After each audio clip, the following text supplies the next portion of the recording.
Anyway, I give all married men the same advice, gay or straight.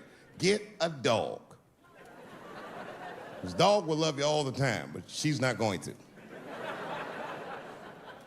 It's real talk. I didn't even know about dogs, and my kids got the dog. They brought him home from the shelter, and I didn't even want him. They were like, "Can we keep him?" I said, "Nope." I said, "Where'd you even get this dog?" They're like, "We got him from the shelter." I was like, "Ugh." Probably something wrong with him. Can't keep him. And then my kids started crying and screaming like the dog had gambling debts. "Please, Dad, if you don't let us keep him, they're gonna kill him." I was like, "Oh." All right, you can keep him. And this dog was a menace. I hated his guts. Then one night I'd smoked a bunch of weed and I was eating a sandwich and Baba came over. Baba's the dog. He came over and was staring at me. This will make you very uncomfortable if you're just looking at you usually.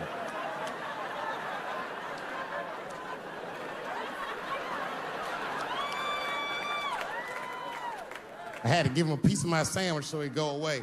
And that's how we became friends.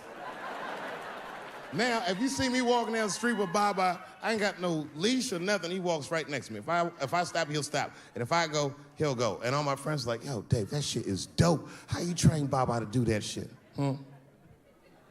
I've never trained Baba. Just a messy eater. If I drop food and Baba's not around, all I gotta do is call him. "Baba!" He's a black dude's dog, so he doesn't come right away. He peeks first to see what's going on.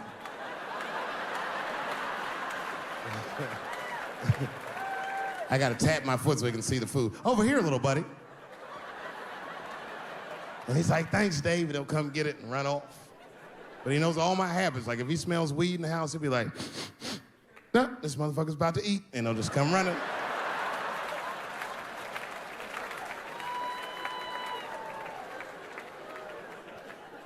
Baba got me through a very difficult time in my marriage. We spend the most time together. Like, it's not that me and my wife don't spend time together, but we've been married so long, it's like we don't talk like, I don't know if anyone's married here, but if after 10 years, all that chatty shit goes away. You've said it all. You know what I mean? It's just, yeah, we're just in the zone. She says the same shit to me every night before she goes to bed. I'll be the last one up. She's like, "I'm gonna get some sleep, Dave. Good night." "All right, babe, we'll stay up and watch television. Good night." And she'll walk halfway up the steps. "David? Don't eat the kids' lunch." And then she walks away.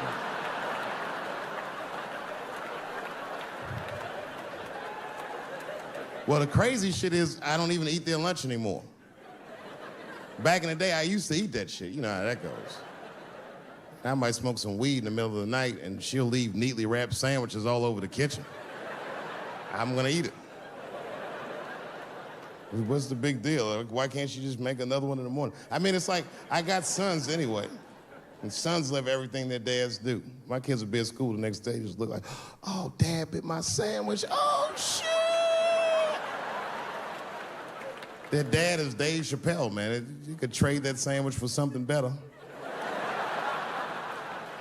What I'm doing is adding value to their lunch. She doesn't understand these types of things. Anyway, she gets mad at me. Well, she's mad at me now because I got myself in trouble. I got myself extorted, which happens in this business. I come home from the road, there was a FedEx sitting on the kitchen table, and it was addressed to me, so I opened it. I don't know who delivered it. And there was a video cassette inside with a note written on it that said, "Gotcha." Oh my God. Can you imagine? I freaked out. I tore the whole house apart trying to find the VCR. I hadn't seen a tape in like over a decade. And I watched the tape and it was awful. They got me. It was a tape of me. I was fucking a girl, okay? But it was from before I was married. But it was not a good look. And I felt sick to my stomach and I looked up at the clock and then I saw my wife was coming home in 10 minutes and I just panicked. I jerked off to the tape real fast and then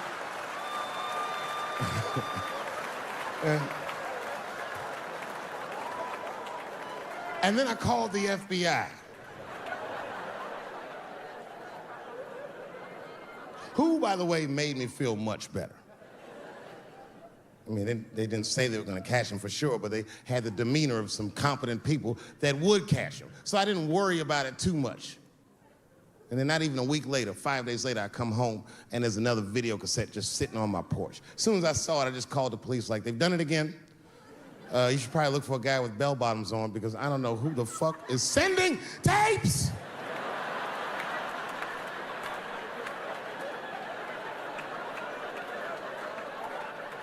And that second tape was the worst shit I'd ever seen in my life. It was awful. Career-ending bad. It was a tape of me jerking off to the tape a week earlier. I don't even know how they'd even get such a thing. I had to explain all of this to my wife. She was very mad. No thing in this world is as cold as a woman's cold shoulder. Because she was mad, but she wouldn't talk to me about it. She would just punish me in little ways. Make me do shit that I hate to do. Like pick the kids up from school, that's one thing she made me do. That's a hardship for me. I got one son that goes to a public school, and his little brother goes to a private school. It's an experiment. I just want to see what's going to happen to him.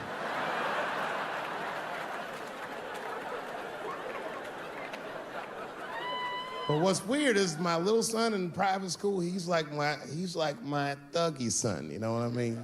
I don't know where he get that from. He's not getting it from me. And he's definitely not getting it from that school. That school is very, like, it's a liberal school. It's the kind of school, there might be like 12 black students in the entire school. And I'm the only black parent.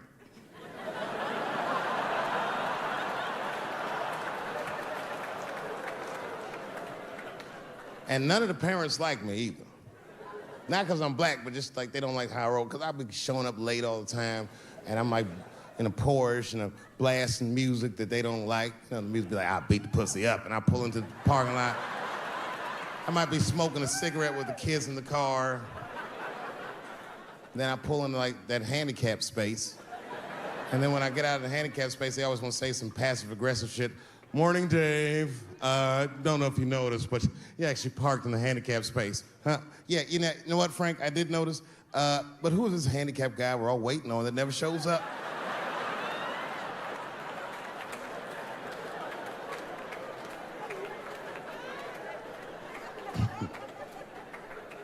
So I hate going over to that school. The only parents that are nice to me is a lesbian couple, Kate and Sarah. Actually, Kate hates my guts. Sarah knows that I'm black and she's half black, so she just understands me. You know what I'm saying?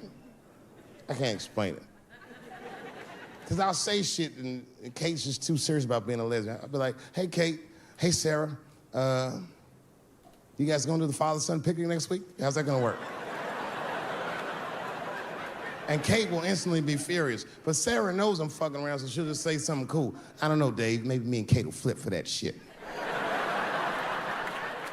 I said, bitch, you better save that coin toss because everybody knows you strapping on in that household. And then Kate will turn bright red, but Sarah just fist bump me like, you right, nigga, it's me. Bye. We're good friends. We're good friends. They invite me to stuff. They're like my only friends at the school. So imagine my surprise when I go to pick my son up after all this happens. And the teacher is waiting outside for me. She's just standing right there in the middle of the fucking handicap space. I knew something was wrong, so I rolled the window.